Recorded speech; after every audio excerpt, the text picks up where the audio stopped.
সুপ্রিয় শিক্ষার্থী, আসসালামু আলাইকুম। অপটিমাম টিচিং সেন্টারের পক্ষ থেকে সবাইকে স্বাগত জানাচ্ছি। আমি মেহেদি হাসান।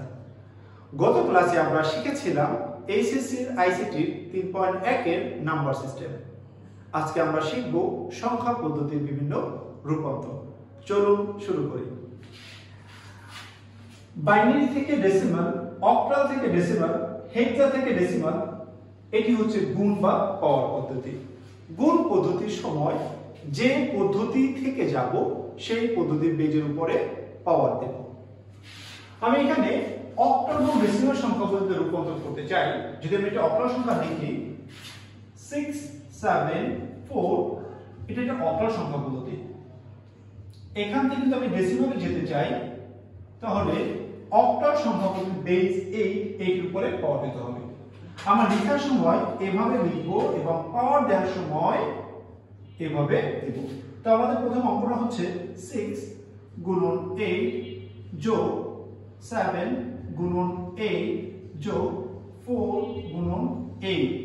আমরা যখনই গুণ বা পাওয়ার পদ্ধতি করব তখন যে পদ্ধতি থেকে যাব, যেমন এখন অক্টাল থেকে আমি ডেসিমালে রূপান্তর করতে চাই, অক্টালের বেজ হচ্ছে 8, 8 এর উপরে পাওয়ার দিতে হবে। পাওয়ারটা দিব সবসময় পিছন থেকে। এখানে হবে 0 1 2। 8 এর পর 2 মানে হচ্ছে 64, 64 গুণন 6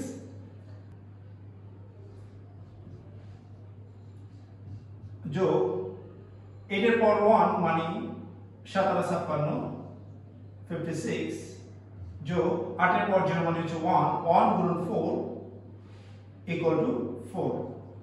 তাহলে যদি একটু রাফ করে নেই 64 গুণন 6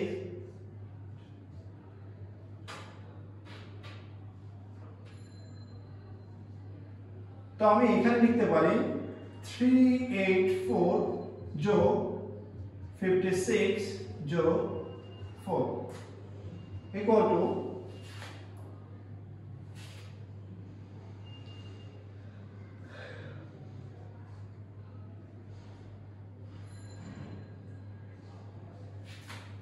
এখানে আসবে 344।